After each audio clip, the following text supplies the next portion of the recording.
In 1912, Polish book dealer Wilfrid Voynich purchased a strange medieval codex from the Jesuit college at Villa Mondragone near Rome.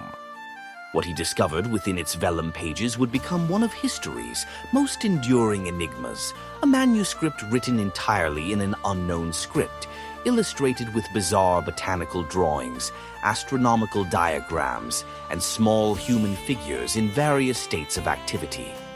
Carbon dating has placed the manuscript's creation between 1404 and 1438, during Europe's late medieval period.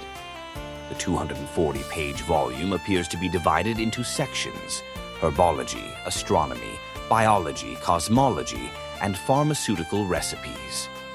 The illustrations depict plants that don't exist in nature, celestial configurations unlike any known system, and strange tubular networks connecting pools populated by tiny female figures.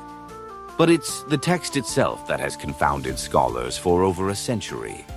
Written in an unknown alphabet of approximately 25-30 characters, the manuscript follows linguistic patterns that suggest it represents an actual language rather than random gibberish. The text flows naturally, with word frequency distributions similar to natural languages. There are no corrections or crossouts, as if the entire work was written fluently in a single pass. Throughout history, the manuscript passed through remarkable hands. Emperor Rudolph II of the Holy Roman Empire reportedly purchased it for 600 ducats, believing it to be the work of the 13th century philosopher Roger Bacon. Athanasius Kircher, a 17th century Jesuit polymath, studied it but failed to decipher it. Even during World War II, American and British codebreakers who had cracked the German Enigma code turned their attention to the Voynich manuscript and failed. Modern attempts to decode the text have been no more successful. Statistical analyses, pattern recognition algorithms, and advanced linguistic modeling have all fallen short. In 2018, an artificial intelligence researcher claimed to have decoded portions using Hebrew as a base language, but other scholars quickly dismissed the solution. Some theories suggest the manuscript is an elaborate hoax, perhaps created by Voynich himself to sell as a curiosity. Others believe it contains encrypted medical knowledge from a forgotten European tradition. Some propose it represents the language of an isolated community or cult.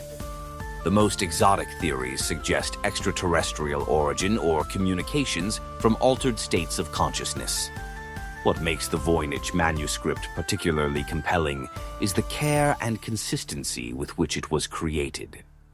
The unknown author devoted hundreds of hours to producing this elaborate work, with text that follows consistent internal rules and illustrations rendered with precision. Yet its purpose, content, and meaning remain completely obscure more than 600 years after its creation. Today, the manuscript resides in Yale University's Beinecke Rare Book and Manuscript Library, catalogued as Miss 408. It continues to resist all attempts at translation, a medieval whisper we can see but cannot hear, a mystery wrapped in an enigma that has outlasted empires and may well outlast our own civilization.